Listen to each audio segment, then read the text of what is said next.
संजय सिंह को जब जमानत मिली थी और केजरीवाल भी अंतरिम जमानत पर रिहा हुए थे, दोनों ही मौके पर ऐसी ही तस्वीर दिखी जैसे मनीष सिसोदिया के जेल से बाहर आने पर दिखी। वही एक जैसे नारे कि जेल का ताला टूट गया, मनीष सिसोदिया छूट गया, और उसी किस्म के बयान। सत्य जीत गया। सिसोदिया को जमानत मिलने के बाद कहा जा रहा है कि आम आदमी पार्टी को संजीवनी मिल गई है। ऐसा ही कुछ केजरीवाल के चुनाव के दौरान रिहा होने पर कहा गया था। केजरीवाल तो पार्टी के अमृत कुंड थे, लेकिन लोकसभा चुनाव में करारी शिकस्त मिल गई। अब मनीष सिसोदिया संजीवनी बनकर निकले हैं। दिल्ली में लगभग खत्म हो चुकी आम आदमी पार्टी को कितना जीवन मिल पाएगा, इसका पता तो विधानसभा चुनाव के बाद चलेगा। फिलहाल मनीष सिसोदिया एक मामूली विधायक ही बने रहेंगे, क्योंकि सिसोदिया को जमानत मिली है और वो भी ट्रायल में देरी के आधार पर। शराब घोटाला के किंगपिन वे तब भी थे और अब भी, इसलिए वे जहां जहां जाएंगे ये सारे आरोप उनका पीछा करेंगे। सिसोदिया दिल्ली की सियासत में 17 महीने बाद लौटे हैं। इस दरमियान सरकार से लेकर पार्टी तक बहुत कुछ बदल चुका है। प्रवक्ता की भूमिका निभाने वाले सौरभ भारद्वाज और आतिशी मरलेना अब मंत्री बन चुके हैं और पार्टी में अपनी हैसियत भी बना ली है। इसलिए लगता नहीं कि सिसोदिया की एंट्री सरकार में हो पाएगी। केजरीवाल जेल में हैं और जेल से लिखी उनकी किसी चिट्ठी को एलजी कोई भाव देने के मूड में नहीं है। इसलिए 17 महीने बाद दिल्ली की सियासत में सिसोदिया की वापसी आसान न होगी। सिसोदिया सियासत के जिस मोड़ से तिहाड़ गए थे, उस मोड़ पर आज सब कुछ बदला है। पार्टी के कुछ नेता और कार्यकर्ता छिटक कर दूसरी पार्टी में जा चुके हैं। कांग्रेस के साथ मिलकर चुनाव लड़ने के बावजूद दिल्ली में एक भी लोकसभा सीट नहीं जीत पाई। उधर दिल्ली सरकार और एलजी के बीच कई मामलों पर तनातनी का सिलसिला अब भी जारी है। सिसोदिया के लिए दिल्ली की सियासत में फिर से पैर जमाना आसान नहीं होगा। दरअसल दिल्ली शराब घोटाला मामले की वजह से पार्टी का बहुत नुकसान हुआ है।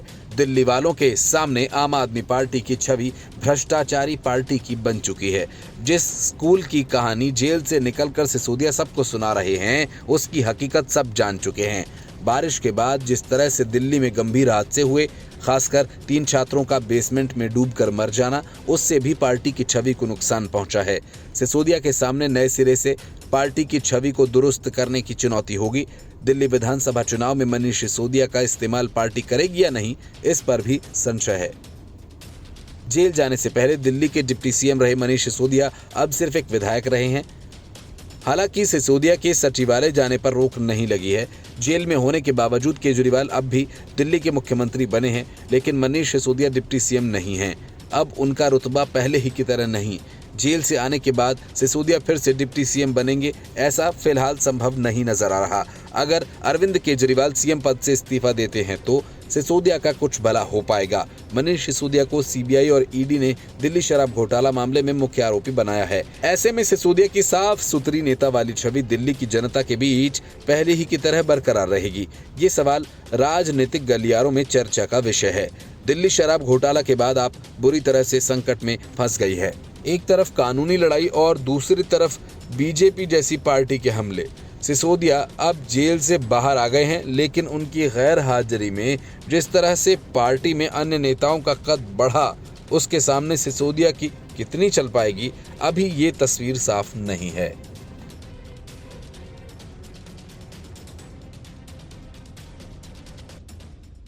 लोकसभा चुनावों में लुटे पिटे विपक्ष को संसद में कुछ तो करना था, इसलिए उसने उपराष्ट्रपति के खिलाफ अविश्वास प्रस्ताव लाने की तैयारी कर ली, ये जानते हुए कि प्रस्ताव को पारित करने लायक संख्या बल भी उनके पास नहीं।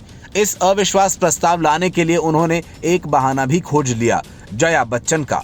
स्टारडम के घमंड में चूर जया बच्चन बार बार और लगातार सभापति के खिलाफ अभद्र टिप्पणियां कर रही थीं, और जब जया बच्चन सभापति जगदीप धनखड़ के टोन और बॉडी लैंग्वेज तक जा पहुंची तो जगदीप धनखड़ ने उन्हें करारा जवाब दिया। जया बच्चन को जया अमिताभ बच्चन कहे जाने पर परेशानी है। बड़ी बात यह कि जया बच्चन ने अपना नाम राज्यसभा सचिवालय को यही बताया है। अब अगर राज्यसभा उनके असली नाम का इस्तेमाल भी न करे तो फिर जया को दिक्कत और विपक्ष परेशान। अब विपक्ष इसी झूठे आरोपों के आधार पर जगदीप धनखड़ के खिलाफ अविश्वास प्रस्ताव लाएगा। इंडिया अलायंस और दूसरे विपक्षी दल राज्यसभा के सभापति जगदीप धनखड़ के कथित पक्षपातपूर्ण रवैये से नाराज बताए जा रहे हैं। हालांकि 9 अगस्त को विपक्ष के हंगामे के बाद लोकसभा और राज्यसभा की कार्यवाही अनिश्चितकाल के लिए स्थगित कर दी गई है। ऐसे में ये स्पष्ट नहीं कि जब संसद नहीं चल रही हो तो विपक्षी पार्टियों के 87 सांसदों ने उपराष्ट्रपति जगदीप धनखड़ को उनके पद से हटाने के प्रस्ताव पर दस्तखत किए हैं। सूत्रों का कहना है कि विपक्ष ने 2 दिन पहले सदन के नेता जेपी नड्डा को अनौपचारिक रूप से बताया है कि वो उपराष्ट्रपति को हटाने के लिए एक प्रस्ताव पेश करने पर विचार कर रहे हैं। सूत्रों के मुताबिक नोटिस की टाइमिंग पर चर्चा और फैसला होना है। उपराष्ट्रपति जगदीप धनखड़ के खिलाफ प्रस्ताव लाए जाने के पीछे विपक्ष का सबसे बड़ा तर्क है कि वे राज्यसभा में पक्षपातपूर्ण रवैया अपना रहे हैं। आरोप है कि उनके इशारे पर नेता विपक्ष का माइक्रोफोन बार बार बंद कर दिया जाता है, संसदीय नियम कायदों का पालन नहीं किया जा रहा और विपक्षी सांसदों पर व्यक्तिगत टिप्पणियां की जा रही हैं। एक दिन पहले ही जगदीप धनखड़ और इंडिया ब्लॉक के नेताओं के बीच काफी नोकझोंक हुई थी। समाजवादी पार्टी की सांसद जया बच्चन और जगदीप धनखड़ के बीच तीखी बहस हो गई। जया बच्चन ने सभापति के टोन पर सवाल उठाए तो उन्होंने भी साफ कहा कि इस तरह के व्यवहार को किसी कीमत पर बर्दाश्त नहीं करेंगे। इसके बाद सोनिया गांधी की अगुवाई में इंडिया ब्लॉक के नेताओं ने राज्यसभा से वॉकआउट कर दिया। सदन से निकलने के प्रेस कॉन्फ्रेंस को संबोधित करते हुए आरोप लगाया गया था कि जगदीप धनखड़ राज्यसभा में विपक्षी पार्टियों को वैसा महत्व नहीं देते जिसकी वो हकदार है। उपराष्ट्रपति राज्यसभा के पदेन सभापति होते हैं और उच्च सदन को नियमों और परंपराओं के मुताबिक सुचारू रूप से चलाने के लिए जिम्मेदार होते हैं। उन्हें राज्यसभा के सभापति पद से तभी हटाया जा सकता है जब उन्हें भारत के उपराष्ट्रपति के पद से हटाया जाए। भारतीय संविधान के अनुच्छेद 67 में उपराष्ट्रपति की नियुक्ति और उन्हें पद से हटाने से जुड़े तमाम प्रावधान किए गए हैं। संविधान के मुताबिक उपराष्ट्रपति को राज्यसभा के सभी तत्कालीन सदस्यों के बहुमत से पारित और लोकसभा द्वारा सहमत एक प्रस्ताव के माध्यम से उनके पद से हटाया जा सकता है। हालांकि प्रस्ताव पेश करने के बारे में 14 दिन का नोटिस देना अनिवार्य है। संविधान के अनुच्छेद 67B में कहा गया है कि उपराष्ट्रपति को राज्यसभा के एक प्रस्ताव जो सभी सदस्यों के बहुमत से पारित किया गया हो और लोकसभा द्वारा सहमति दी गई हो के जरिए उसके पद से हटाया जा सकता है। लेकिन कोई प्रस्ताव तब तक पेश नहीं किया जाएगा कि जब तक कि कम से कम 14 दिनों का नोटिस न दिया गया हो जिसमें वो ये बताया गया हो कि ऐसा प्रस्ताव लाने का इरादा है।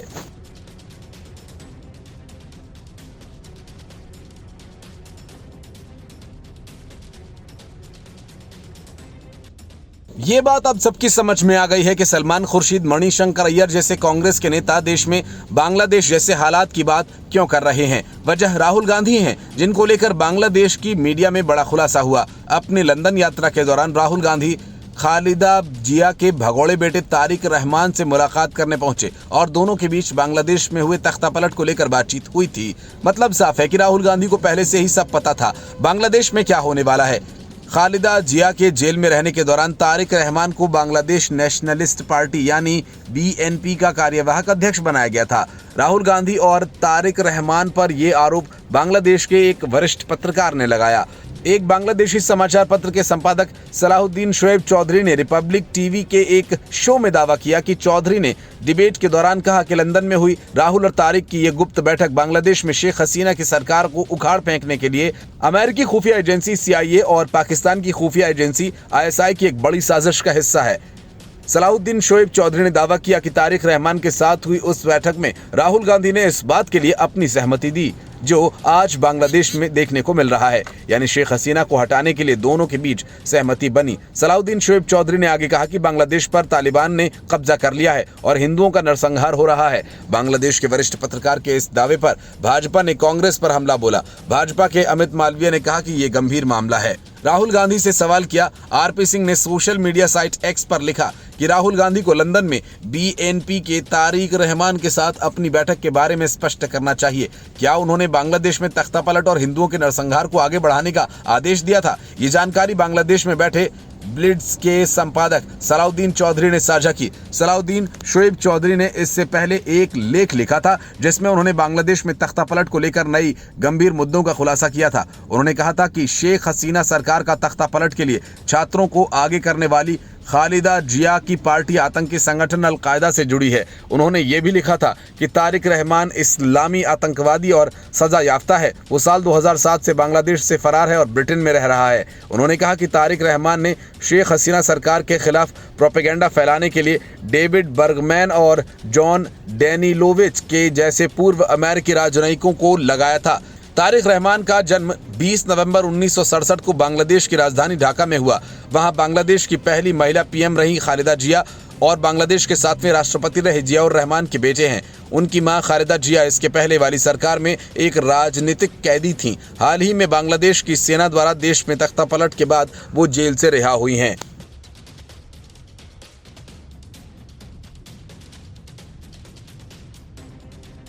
हाल ही में उद्धव ठाकरे इस बात पर देवेंद्र फडणवीस पर ये कहकर भड़के वे उद्धव ठाकरे और आदित्य ठाकरे की गिरफ्तारी की साजिश रच रहे हैं। 100 करोड़ हर महीने की वसूली मामले में 1 साल तक जेल की हवा खाकर निकल चुके अनिल देशमुख ने देवेंद्र फडणवीस पर यह आरोप लगा दिया कि उनके कहने पर ही परमबीर सिंह ने वसूली मामले में अनिल देशमुख का नाम लिया। मतलब दोनों नेताओं ने देवेंद्र फडणवीस पर अपनी तरफ से गंभीर आरोप लगाए, लेकिन दोनों ने अपने आरोपों के संबंध में कोई सबूत नहीं रखा। देवेंद्र फडणवीस के पास पक्के वीडियो के सबूत हैं, जिसके आधार पर उन्होंने एमवीए सरकार पर गंभीर आरोप लगाए और कहा कि एमवीए के शासनकाल में उनको और बीजेपी के दूसरे नेताओं को फंसाकर जेल भेजने के लिए अफसरों को सुपारी दी गई। फडणवीस के इस खुलासे के बाद महाराष्ट्र की सियासत गर्म हो गई। फडणवीस ने कहा कि महाविकास आघाड़ी सरकार के दौरान झूठे मामले बनाकर मुझे गिरफ्तार करने की साजिश रची गई, मगर ये गनीमत रही कि हम उस समय इनका पर्दाफाश करने में सफल रहे। इसे लेकर हमने वीडियो सबूत भी सीबीआई को सौंपे। आज तक हमारे पास इसके कई वीडियो सबूत हैं। देवेंद्र फडणवीस ने कहा कि एमवीए शासन के दौरान कुछ अधिकारियों को मेरे गिरीश महाजन और प्रवीण दरेकर जैसे नेताओं को जेल में डालने का कॉन्ट्रैक्ट दिया गया था। कुछ अधिकारियों ने इसे ले भी लिया, लेकिन वे ऐसा न कर सके। ऐसा इसलिए क्योंकि उस समय कई अधिकारियों ने ये करने से इनकार कर दिया। डिप्टी सीएम ने मुंबई के पूर्व top police officer Parambir Singh के आरोप को लेकर सवाल का जवाब देते हुए यही बात कही। उन्होंने आरोप लगाया कि राज्य के पूर्व गृह मंत्री अनिल देशमुख ने उन पर बीजेपी नेताओं के खिलाफ झूठे मामले दर्ज करने के लिए दबाव डाला।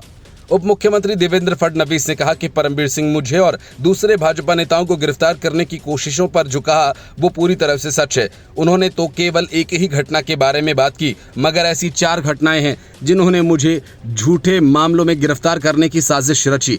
महाराष्ट्र के पूर्व गृह मंत्री अनिल देशमुख ने बीते दिनों दावा किया कि फडणवीस ने परमबीर सिंह को गिरफ्तारी से बचाने की कोशिश की थी। साथ ही एमवीए सरकार को गिराने के लिए सिंह से उनके खिलाफ आरोप लगाने को कहा था। भाजपा ने आरोपों को खारिज करते हुए कहा कि यह फडणवीस को बदनाम करने की रणनीति थी। बीजेपी ने सवाल भी उठाया था कि एक नेता जो उस समय विपक्ष में था वो पुलिस अधिकारी से ऐसा कैसे कह सकता है। फडणवीस और सिंह दोनों अनिल देशमुख की ओर से उनके खिलाफ लगाए गए आरोपों को अलग अलग खारिज कर दिया।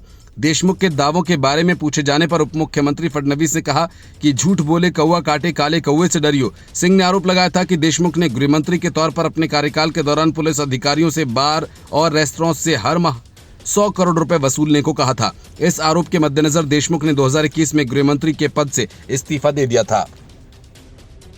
Bureau report, news of India.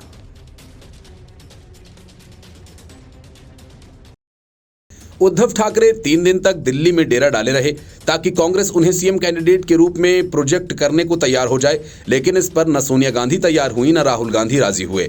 ऐसे में उद्धव ठाकरे की हालत सांप छछूंदर जैसी हो गई। आखिर इसी सीएम की कुर्सी के लिए उद्धव ठाकरे ने बीजेपी से गठबंधन तोड़ा था और अब वही पद कांग्रेस उद्धव ठाकरे को देने को तैयार नहीं। हालांकि उद्धव की पार्टी ने उन्हें सीएम के तौर पर प्रचारित करना शुरू कर दिया है, लेकिन पूरा मामला एमवीए में आकर अटक गया।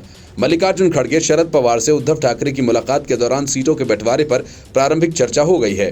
इसमें तय हुआ कि सीट बंटवारे के समय कांग्रेस सबसे ज्यादा, शिवसेना यूबीटी उससे कम और पवार को सबसे कम सीटें मिलेंगी। ये फॉर्मूला हाल के लोकसभा चुनाव में मिली सीटों के आधार पर तय किया जा रहा है, जिसमें कांग्रेस को 14, शिवसेना यूबीटी को 9 और पवार को 8 सीटें मिली हैं।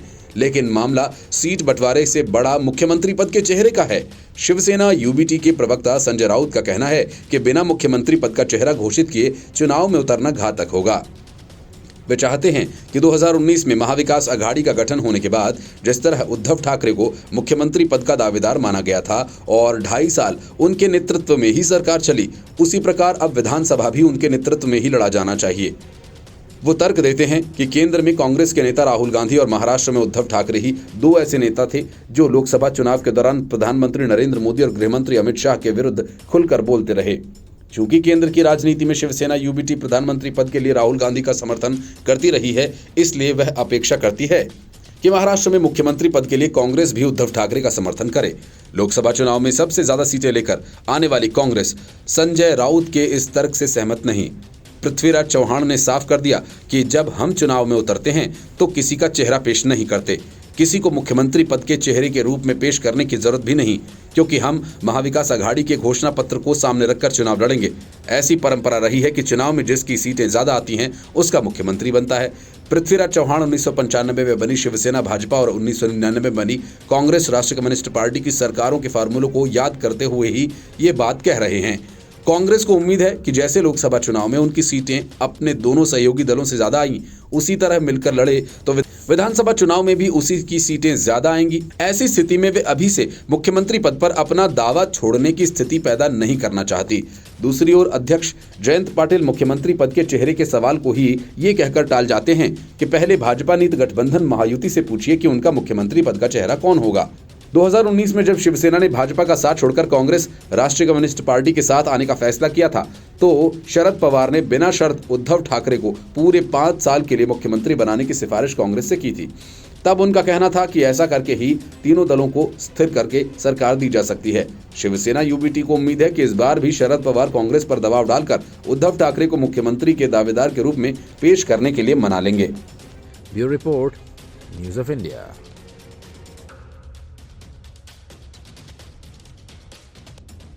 बांग्लादेश में सरकार विरोध में शुरू हुई हिंसा अब हिंदू विरोधी हिंसा में तब्दील हो गई है, जिसमें निर्दोष और बेगुनाह लोगों का खून बहाया जा रहा है। दूसरी तरफ भारत के कई विपक्षी नेता भी सरकार विरोध के नाम पर देश में बांग्लादेश जैसे हालात की भविष्यवाणी करने लगे हैं। इतना ही नहीं, कई लोग तो देश में गृह युद्ध तक की जरूरत बताने लगे। ऐसे लोगों में एक अरविंद केजरीवाल और संजय सिंह के करीबी हैं, जिसने सोशल मीडिया प्लेटफॉर्म एक्स पर कमेंट किया और गृह युद्ध की बात करते हुए इशारों में आरएसएस कार्यकर्ताओं के सफाई की बात कह डाली। खास बात यह कि जिस शख्स ने कमेंट किया, सोशल मीडिया पर उसकी तस्वीरें आम आदमी पार्टी के नेताओं अरविंद केजरीवाल और संजय सिंह के साथ उपलब्ध हैं, जिसके बाद उस शख्स के साथ ही इन दोनों नेताओं के खिलाफ भी लोगों का गुस्सा फूट पड़ा। सोशल मीडिया पर एक तरफ यूजर्स जहां उस शख्स की गिरफ्तारी की मांग कर रहे हैं, वहीं दूसरी तरफ केजरीवाल और संजय सिंह से उसका पक्ष भी पूछ रहे हैं। देश में गृह युद्ध की मांग करने वाले शख्स का नाम नदीम राम अली बताया जा रहा है और लोगों का यह कहना है कि यह शख्स आम आदमी पार्टी का कार्यकर्ता है। इस शख्स ने एक पोस्ट में कमेंट करते हुए लिखा कि देश में गृह युद्ध होना चाहिए, इसकी बहुत जरूरत है। नागपुरी संतरों के खिलाफ आर पार की लड़ाई होनी चाहिए। आर पार की लड़ाई में प्रधान सेवक देश छोड़कर भाग जाएगा, पूरा देश संघियों से खार खाए बैठा है।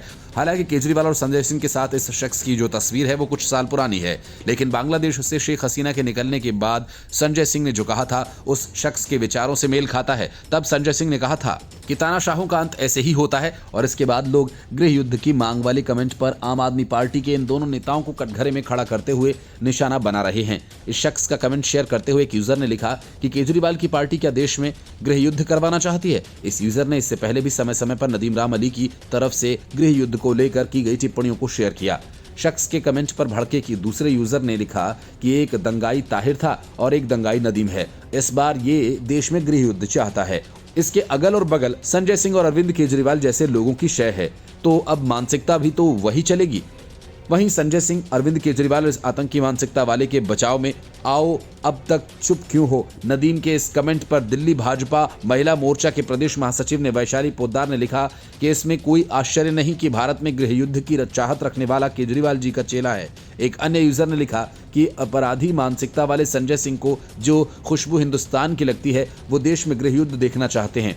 देश की जनता को संदेश देता है कि गृह युद्ध की स्थिति में भाजपाइयों को ढूंढना है। वो भगवा के इशारों में नागपुरी संतरे बताकर संघियों के साथ आर पार की लड़ाई की बात कर रहा है, और इसके पहले कांग्रेस के सलमान खुर्शीद और मणिशंकर अय्यर भी कुछ इसी तरह की बातें कह चुके हैं।